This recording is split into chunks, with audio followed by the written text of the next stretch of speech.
The entire hangar turned silent when she walked in, flight helmet under her arm. The colonel looked her up and down, smirked and said loud enough for everyone to hear, you really think this is Top Gun? She didn't flinch. She climbed into the F-16, started the engine, and took off with the others. 30 minutes later their formation was falling apart.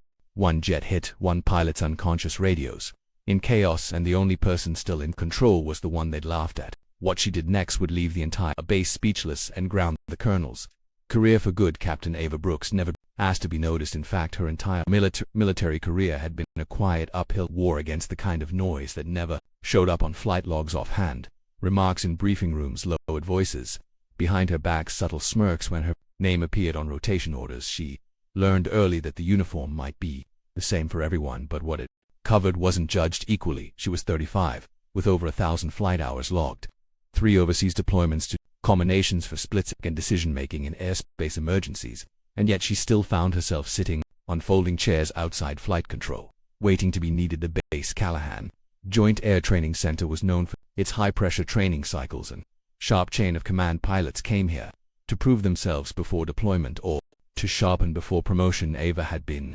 reassigned there last minute, her orders transferred from a logistics command she'd been leading with excellence for 6 months. No explanation, just orders and act. Callahan orders were gospel. She arrived without a welcome, no handshake, no tour, just a locker number, a bunk assignment, and a memo clipped to a clipboard that read Captain Brooks, standby observer rotation. She knew what that meant. You don't fly unless someone else drops out. You sit through briefings, you take notes, you stay ready. It was a bureaucratic way of saying you're visible but you're not essential. Her first week passed in silence. She didn't interrupt, didn't insist. She showed up on time, absorbed the procedures, and stayed behind after each training sim to recalibrate the inputs while the others hit the mess or the gym. Some of the younger pilots, fresh out of flight school or on their first operational assignment, barely looked her in the eye. To them she was either a ghost or a placeholder. Even the BISR instructors didn't know what to make of her. She was there but not really part of anything except the aircraft every day. Ava passed by the hangars where the jets were kept, always slowing when she walked past the F-16s. She had flown one only 3 times in combat, but had spent over 100 hours with the simulator and enough time in the real thing to feel its weight through the soles of boots. At Callahan, the F-16 was king. Every pilot who mattered trained in them.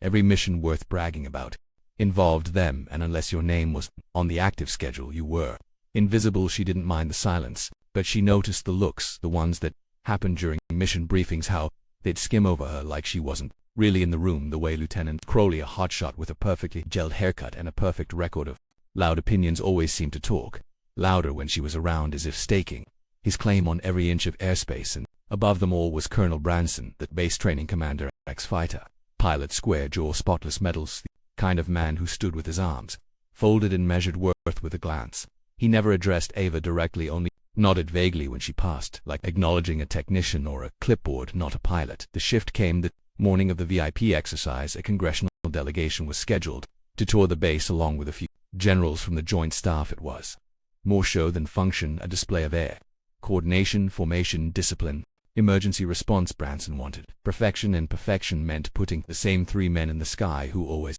got the spotlight. Crowley, Lieutenant Ramirez, and Major Rick Sava had been assigned as usual to the observation deck, but an hour before takeoff, Rick's twisted his ankle stepping out of a stairwell. Nothing dramatic, just bad timing enough to ground him. Branson was livid. The comm staff watched from behind screens, pretending not to see him, pacing like a cornered animal he hated, improvising under scrutiny. He needed a 3rd pilot to maintain the triangle formation. 2 others were already out on equipment checks. One was unqualified for F-16. Ava was the only one left when she appeared at the edge of the hangar, already suited, helmet under one arm, bootstrapped, everything ready. It took Branson a full 5 seconds to register what he was seeing. He turned to her and barked the words with a half laugh, half snarl that would echo in every mind who witnessed it. You really think this is Top Gun? The mechanic stopped moving. The tech staff froze mid-step. Crowley, leaning against his ladder, let out a dry chuckle. Ava didn't answer. She didn't smirk. She didn't even blink. She just walked past him, climbed into the jet Hendricks had vacated, locked in her harness, and began the pre-flight checklist. Branson stood there seething, but he didn't stop her at the checklist. Beeped the canopy, closed the turbines, roared to life, and Ava Brooks, the pilot no one had wanted, was suddenly airborne, flanked by Crowley on her right and Ramirez behind, rising like hawks into a clean blue sky. The sky over Callahan Space was unusually clear for mid-spring. No thermal pockets, no turbulence, just an endless ceiling of blue that stretched like a frozen ocean above the desert to the untrained eye. It looked like the perfect day for a demonstration to Ava. It was the kind of calm that made pilots lazy, overconfident, detached from the unpredictability that always eventually came. At 14,000 feet, the formation began to spread into its planned delta configuration. Ava kept position flawlessly, nose aligned, distance tight, eyes scanning every instrument, but always aware of the others. Crowley led the group, barking periodic updates over comes with the bravado of a man who thought he was invincible. Ramirez flew anchor, sweeping behind and maintaining rear visual. Ava stayed clean in the left wing position, close enough to catch the edge of Crowley's shadow on her fuselage. The VIP tower was already active. She heard the distant voices of generals watching from the command suite there. Observations piped through to Branson's headset. He offered them confident commentary. That's Crowley on lead, best in his class. Ramirez in back, rock solid. And that's our substitute pilot on left wing, just brought her in this month. He said her name as if he'd forgotten it. There was no mention of her record, no mention of why she was here. She was a footnote. They entered the first maneuver, a gentle spiral at 18,000 feet designed to show synchronized roll capability. Crowley pushed first, rotating clean and crisp. Ramirez followed with slight lag. Ava, precise as ever, adjusted by instinct, and hit her angle exactly on time. The planes carved a perfect helix into the sky, sunlight flashing off their wings. From the tower, the generals nodded in approval. Branson's voice carried smugness. Tightest triangle we've flown this year. But Ava didn't hear him. Her attention had shifted to something else. A subtle tone in her headset, an unscheduled cross signal, not from base, not from their formation. It was static. Then a whisper of open band distortion. She narrowed her focus, checking the diagnostics. Everything read normal, but something was wrong. Her HUD flickered just once, then Crowley's voice snapped sharply. What the hell was that? Ava looked right. Crowley's F-16 dipped, slightly wobbling. Not normal, not intentional. He overcorrected his jet, veering out of the triangle momentarily. Ramirez checked 6. Did you see that? Copy. You dropped altitude by 30 feet. No, I didn't. Ava's radar pinged a new blip. Close, fast, too close for any military bird. Cleared to fly. Then they all saw it. A white flash crossed the right edge of the formation like a knife through the sky. A drone, civilian grade, spinning out of control, climbing erratically into their path. Crowley tried to bank, but too late. The drone clipped his underside and detonated in a burst of shrapnel. His F-16 jolted violently, spiraled left, smoke trailing from the engine housing. Warnings screamed across. Comes Ramirez shouted for base contact. Branson's voice cracked through the chaos, no longer smug. Get them out. Abort the run now. Ava broke formation immediately. Instinct overriding protocol. Crowley's jet was bleeding altitude, engine on fire. External panels blown open as comes cut in and out, muffled, disoriented. I can't stabilize. Hydraulics gone. No response. She knew that tone. She'd heard it before in her second deployment when a pilot's voice broke just before a blackout. He wasn't in control anymore. Ramirez guided him down. Branson shouted, but Ramirez had veered too far, trying to dodge debris. His angle was wrong. Ava was the only one still in position. She dropped speed instantly, angled into the underside of Crowley's jet and engaged. Comes override. Crowley, do not touch the throttle. Let go right now. He didn't respond. She imagined his hands trembling, trying to recover what couldn't be saved. Do it. Let go. I've got you. Still nothing. So she made the decision for him. She dropped her F-16 another 10 feet, pulled hard to the right, then angled her body directly beneath his trajectory. She wasn't trying to intercept the fall. She was trying to guide it. If she could match his descent angle, if she could keep him level just long enough. Her eyes flicked between airspeed, angle, fuel pressure. Her hands were still, her breath even down in the tower. Branson had stopped talking. The generals watched in frozen silence as Ava Brooks, the substitute no one had trusted, pulled her aircraft under the burning jet of their top pilot and began to guide him down in tandem. Smoke filled the sky. Ribbon's altitude dropped. One wrong move and they'd both crash at 8,000 feet.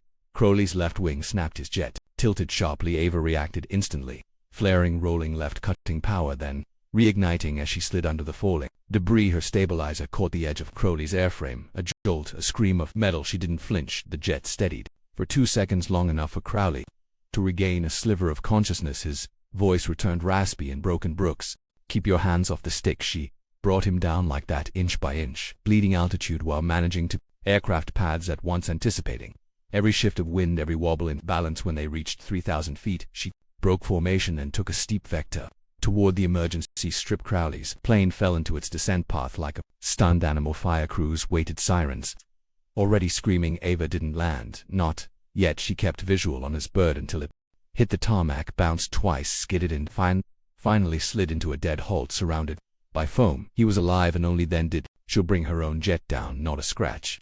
The sound of the engine still echoed faintly across the tarmac, but inside the emergency command room the air was dense with a silence that no one dared break. The moment Captain Ava Brooks stepped off the tarmac and into the debriefing corridor, soaked in sweat, her helmet, under one-armed boots, streak residue, every head turned, but no one spoke. It wasn't admiration, not yet. It was confusion, disbelief, the kind of stunned quiet that follows a miracle. No one understands. The medics were still tending to Crowley near the edge of the coast strip. He was conscious, eyes unfocused, clearly shaken but alive. The fire crews had managed to extinguish the engine blaze before it reached the fuel tanks. A few minutes later and the ending would have been entirely different. He'd never speak of it the same way again, not with the same pride, not with the same edge, but at least he'd speak inside the briefing hall. The generals had returned to their seats. Their conversation was hushed, now eyes still fixed on the replay screen showing a aerial feed from one of the drones that had captured the entire descent. One of them, General Wilcox, commander of air mobility operations, stood with arms crossed, staring at the loop for the third time. He hadn't said a word since it happened. Colonel Branson stood off to the side, hands clenched behind his back, jaw tight. His face was flushed in a way that didn't come from heat. He'd spent years building a reputation, a standard of control and hierarchy, and in the space of 27 minutes the entire structure had collapsed in front of the top brass. And not because of enemy fire or system failure, but because the pilot he had openly mocked, publicly dismissed, had just saved his base from national embarrassment and saved his best pilot from becoming a burning crater in the desert. And she had done it without waiting for permission. Ava stood near the back, still suited, not saying a word. Her expression was unreadable but calm, the same calm she had shown in the cockpit in the skies in the moment where everyone else froze. General Wilcox finally turned from the screen. "Which one of you assigned her to stand by?" "No one," answered Branson, shifted slightly. "Captain Brooks was recently transferred. I didn't have full flight evils on her when I drafted the rotation." Wilcox nodded slowly. "Yet she logged over 1,000 hours, flew 3 emergency extractions in Kandahar, and landed a bird during a sandstorm with a locked rudder. You had that information on her record. Why was she grounded?" Branson and hesitated, then deliberately, "I made a judgment call based on available resources." Wilcox didn't blink. "That judgment nearly cost you 2 pilots, a jet, and an entire PR disaster during a congressional tour." He turned his eyes toward Ava and she corrected it. Ava remained motionless, eyes locked on him, saying nothing. There was a pause, 10 seconds of absolute stillness, every pair of eyes shifting from the general to the captain and back. Then the screen flickered again, the final replay. Ava's F-16 sliding under Crowley's spiraling jet, guiding it like a steel angel down through smoke and fire. Wilcox pointed toward the feed. "That maneuver, the final vector alignment, that wasn't textbook, that wasn't simulation level coordination, that was muscle memory, that was instinct. You don't get that from standby, you get that from war." He stepped toward her. "Captain, who taught you that?" Ava's voice was steady. "My father, sir. He flew with the 3003rd Tactical Fighter Squadron in Iraq. He taught me never to wait for orders if I could see what that needed to be done." Another general leaned in. "What's his name?" She didn't hesitate. "Colonel Adrian Brooks, sir." A long beat followed. Even Branson knew the name. A decorated Air Force combat pilot, now deceased, posthumously honored with Distinguished Flying Cross. His name still echoed in textbooks and memorials, and now it echoed in the flight logs through the hand of his daughter. No one in the room had known because no one had bothered to ask. Wilcox nodded and turned back to the room. "I want this report filed. I want her name in the post-flight combinations, and I want to know why she wasn't already cleared for lead missions." Then he looked back at Branson. "You're going to answer that in writing?" The colonel stiffened, jaw grinding. Ava remained still. She didn't smile, didn't gloat. She just waited. When the general left the room one by one, Branson was the last to remain. He walked slowly toward her, expression unreadable, the confidence, the arrogance, the swagger that had defined him since her first day on base. It was gone, replaced by something heavier, not shame, not yet, but weight. He stopped a few feet from her, looked at the ground, then finally met her eyes. "You saved his life?" Ava nodded once. "Yes, sir."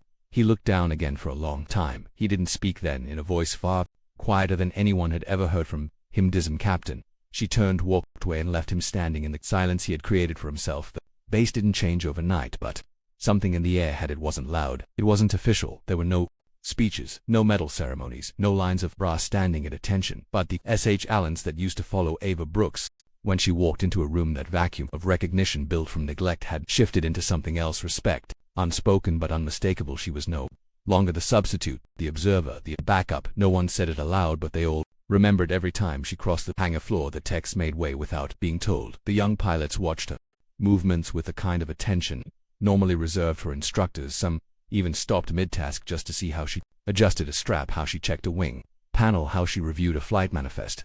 The ones who had ignored her before now asked real questions, not to challenge, but to understand. Crowley didn't return to the air for 3 weeks. When he did, he said nothing of the incident to anyone, not because of shame, but because no retelling could do justice to the moment. He carried the memory differently. He trained harder, he spoke less, and he looked at Ava with a kind of wordless gratitude that men like him didn't know how to express out loud. The new rotation schedule came in on a Friday. Ava's name was at the top: lead pilot, no asterisks, no conditions. Her briefing packet included advanced sim time, a squadron of her own, and full flight authority on all airframes stationed at Callahan. No one commented on the change, no one challenged it. Branson didn't sign the orders himself, it came from higher in. The weeks that followed, nothing about her routine changed. She still arrived early, still calibrated her own equipment, still stayed late after flights to help tech crews realign optical sensors and run diagnostics. But now when she walked into the ready room, the room didn't skip a beat. It fell in behind her, not because she demanded it, because she earned it. Because on a day when it mattered, we had done what no one else could. Word spread slowly and selectively, first through whispers and other bases, then through a memo that circulated quietly in command channels marked confidential, but impossible to ignore. The footage from the drone was reviewed, studied, broken down frame by frame. Training manuals were updated. A new maneuver was logged under emergency descent coordination, named unofficially by instructors at Langley as the Brooks roll. She never called it that. She never called it anything to her. It was just doing what needed to be done. Her locker remained unchanged, same helmet, same folded undershirts, but there was one small addition. Now a photo slipped under the inner lip of the locker door. It was old, faded by time. Her father standing in front of an F4 Phantom, sun in his eyes, a half smile on his face. No caption, no date, just memory and presence. One morning a letter arrived, no envelope, just a folded page slipped under her door, handwritten, careful, not signed, but the message was clear. We were wrong. You didn't fly like one of the best. You flew like the only one who could. She never spoke of it. She didn't need to. She pinned it behind the photo, and each time she stepped onto the tarmac past the other pilots toward the line of jets waiting in the rising sun, she carried no extra weight, no anger, no debt, only precision, only purpose. Because the impossible landing didn't just save a life, it reminded them all why some people don't rise to the occasion. They carry the occasion with them every flight, every second, and when the moment comes, they don't rise, they lead. She didn't ask for applause. She didn't need a plaque or a press release. What she needed was a cockpit, a mission, a moment, and when it came, she didn't hesitate. They laughed when she stepped into that hangar. They doubted, dismissed, and looked the other way, but now no one on that base could forget what they saw, because when everything failed, when the radios broke, when the formation collapsed, when lives were hanging by a thread, she didn't rise to the challenge. She became the reason they made it home. If this story moved you, tell us in the comments. From which city in the world are you watching the Human Stories Today world map? And if you believe voices like hers deserve to be heard, hit the subscribe button. This community grows with every story, and your presence truly matters. Thank you for being here.